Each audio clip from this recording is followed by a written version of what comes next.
Gotta get my water. Yeah. Good evening, minions.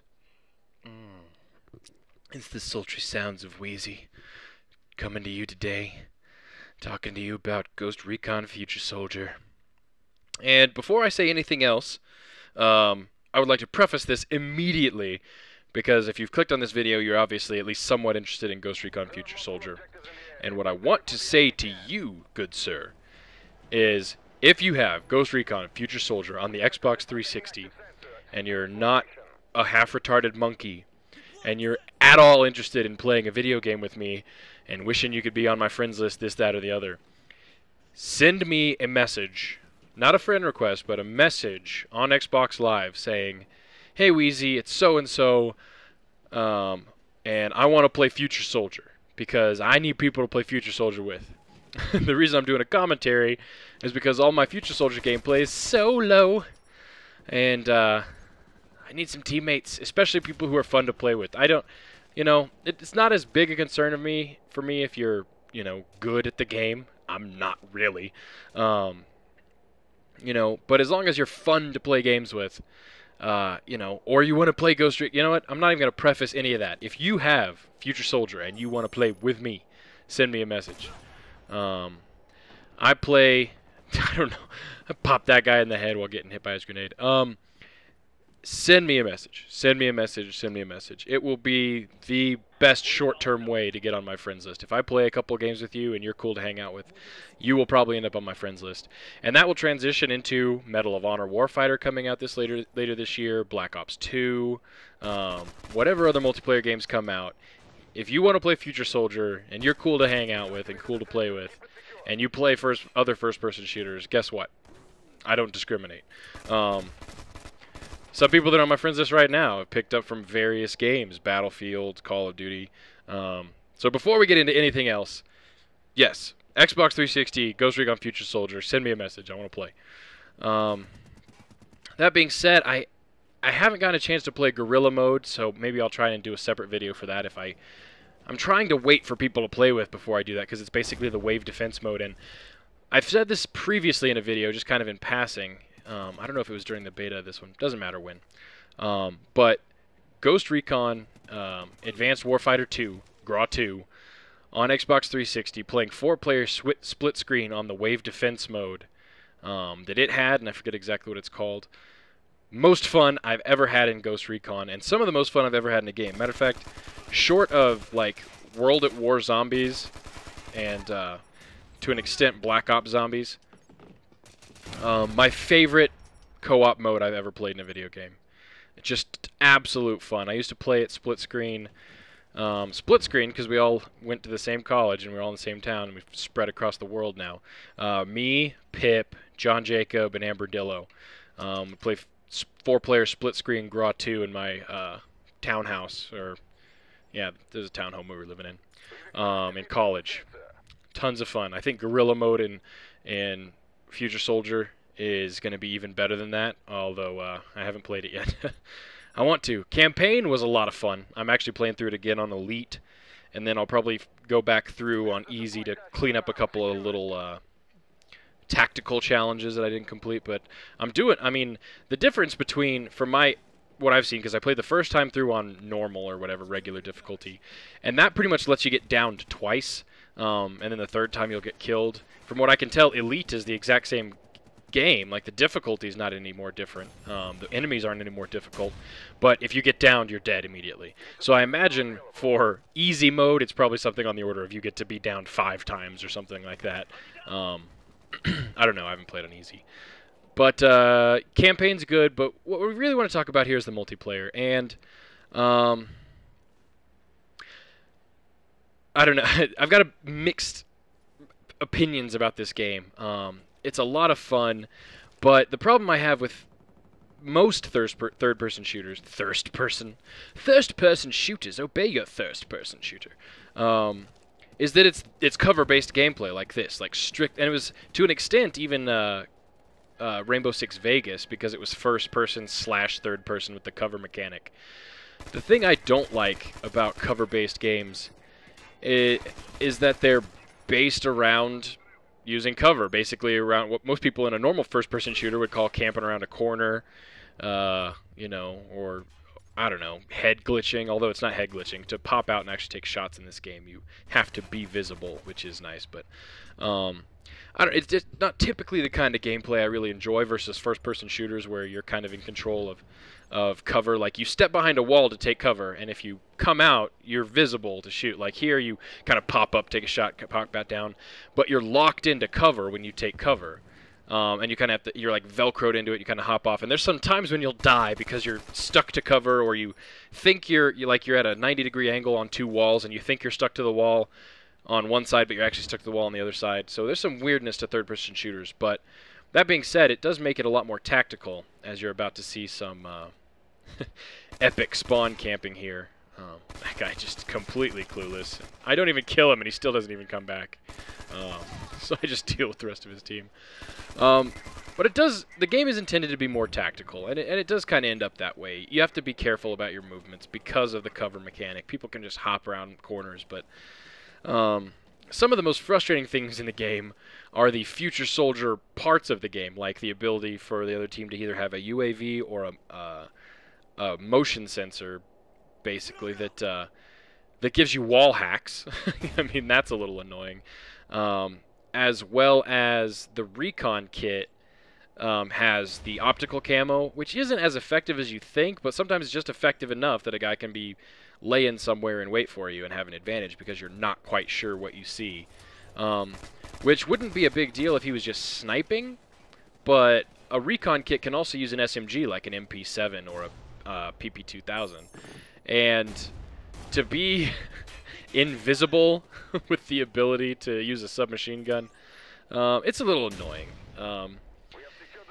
The game mode I'm playing right here is actually Conflict. I got lucky in this lobby because it's all just randoms. We were kind of stomping in this. Just a couple games before this, I joined a lobby and we just got absolutely stomped. We got beat like 500 to like 8 or something ridiculous like that. I joined it in progress. We were already losing huge, but I'm not sure it would have been any different if I'd been in from the beginning because, like I said, I'm not all that great at this game. This is one of my best games, but again, it's a lot of that my team was decent and spread out. Like you see the mini-map down there, my team did a good job of laterally covering this boat so that you didn't have to worry as much about being flanked. But yeah, it's a fun game. If you've played, even the previous, the PC Ghost Recons don't compare as much, but if you played like GRAW and GRAW 2, Advanced Warfighter, the lead-ons to Future Soldier, and you enjoyed those games, you'll enjoy this. I really enjoyed those games, but the multiplayer never really excited me. And this is kind of the same way. I'm not going to say I'm not excited about the multiplayer. It is a lot of fun, and I do find myself coming back to it. But I don't find myself as addicted to it as I have been with like Battlefield or even previous Call of Duty titles, excluding Modern Warfare 3. And I've kind of narrowed down, a big part of that is there's not many weapons in this game, which kind of doesn't seem like it would be all that big a deal starting out. But really, I've just been playing Rifleman, because in the beta I spread it around, and when you spread it around, you don't really rank up anything, and you just kind of end up muddled in those. So I've been ranking up Rifleman just to start out with. So I'm up to like level 14 or something right now, and I've played a decent amount. But yeah, so I don't have like hardly any ranks on. I don't have any ranks on the other ones. But that said, this is one of those games where when you're at the lower ranks, you don't have the cooler, the better equipment and weapons unlocked. As I give a friendly love tap there. But at the same time, there's not much to unlock anyway. So like I said, I've been playing exclusively Rifleman, and I'm a level 14, which has taken quite a while to get to, and I still only have the 2 guns I started out with. You don't unlock your next set of 2 guns for the class until level 20. And these levels don't go all that quickly.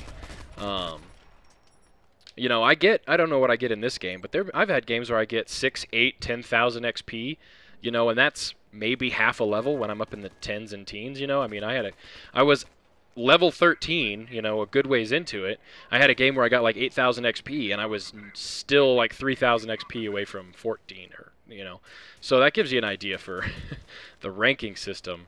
And some of the achievements are like getting each class to a level 50, so getting your rifleman, your scout, and your engineer to level 50.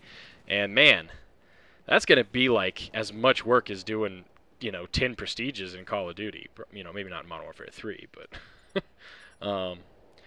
it's just oh, I was checking the scoreboard. I wasn't sure if the other team had left, just because I was surprised by how easy things were.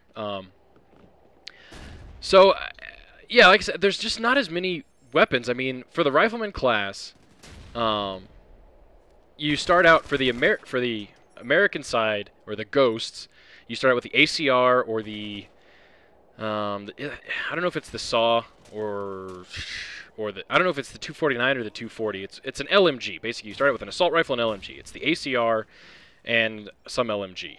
And when you reach level 20, you unlock another assault rifle and another LMG. And then there's higher up level ones, but there's only like maybe 10 weapons. Oh, and here's a tip. Don't check your achievements in the middle of the game. Hey, get 10 consecutive kills. Cool, good achievement. Murdered.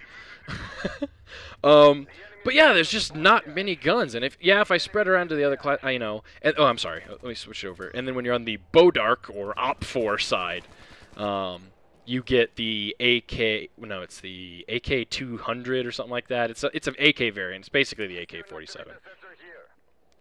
Ah, delicious water. Or the, you know, some equivalent LMG, and I'm pretty sure it's not the RPK. I think that's when you have to get through like the Ubisoft whatever. But it's some LMG, and I don't really like the LMGs. I haven't played much with them other than in the campaign, where they're okay. But I'm not a big fan of LMGs in general, where it's, especially in a tactical game, where LMGs are intended for kind of more suppressive fire and not as much accurate fire, and especially in a tactical game, accuracy. So basically, I've been playing 14 levels with the ACR, and after about level 6, I had all the attachments unlocked for it that I wanted. Kind of what you're seeing, well, not here. Well, ACR and the AK. The AK I have the magnified holographic on it. The ACR I have the ACOG. Just because I like the reticle on the ACOG for the American side, and I don't like the reticle on the ACOG for the OPFOR side. But anyway, part of the reason I don't think it's going to have as much, like I'm not as excited as I was for like Battlefield, is there's not that next weapon to try, that next weapon to play with. There's, you know, basically 4, you know, cloned for the US and the OPFOR side, you know, 4 per class for like the first 20 levels, and then you go, you know, then you go up to, you know, 6, because it's not even, once you unlock level 20, it's the same 2 weapons, you know, regardless of which side you're on. Anyway, there's that. The future soldiery part of it with the motion sensors is a little annoying. But the game itself fundamentally is tactical. There is no straight up Slayer mode. The closest thing is the, I forget what the name of the mode is, but it's basically search and destroy, where there's an objective and each team only has 1 life. Each player only has 1 life. So that ends up more often than not being kind of a Slayer type mode, because I haven't seen an objective completed except 1 time in that. And it was when I was wiping out the entire other team, and then 1 guy slipped past the rest of my team. They weren't even paying attention to the objective. But anywho, yeah, this game, I think, because this game has its moments where it's just tons of fun, even with randoms, where things just kind of fall into place. This game and then one other game, well, there's several other games, but another game I might post after this just because it's probably worth posting. You know, you get that real tactical feeling. Like this year, you know, here we're kind of rushing because it's closer to the end of the game. Well, not close to the end of the game. I guess it kind of is. Yeah, it is. About a minute left. So we're kind of moving around because the other team's kind of on their heels. But, you know, starting out, we were all playing real tactically, bounding from cover to cover, pushing up to the objectives, creating a defensive line while someone planted or captured the objective and coming back. It's just a ton of fun. At times, and you know, sometimes you're on the bad side, just like you would be in a Call of Duty game where the other team has your guys spawn trapped and there's not a whole lot you can do with it, especially when you're playing with randoms. So yeah, you know, I'd love to have squad mates to play with so I can really get an idea of what this game is, you know, really has to offer as far as fun. because I know it's going to be great. And the big thing that's really got me about Future Soldier right now is I've played the crap um, out of Battlefield 3. I've got all the weapons unlocked there. I still like going back and playing that, obviously. I'll be posting a video of that soon as well. You know, and Black Ops, which is the Call of Duty I've been going back to, I played the crap out of that. 9th Prestige, everything unlocked, whatever, blah, blah, blah, blah. Modern Warfare 3, I went to the first Prestige and stopped because it was just trash. But basically, until I think October, when Warfighter comes out, I'm not going to have another online shooter to really play a lot, other than going back to Battlefield and Black Ops intermittently. You know, I'm really excited about Warfighter, Black Ops 2. But yeah, those are a ways off, so in between now, you know, I'm going to try and play some Battlefield, but right now, Future Soldier's kind of got me hooked. So if you play Future Soldier, message me. Message me. I want to play Future Soldier with somebody. I want to play. Even 1 or 2 people could change the whole game, you know? Because I think you can have a squad of up to like 3 or 4. I think it's 4, but it balances the squads out. So anyway, message me if you want to play Future Soldier. Goodbye.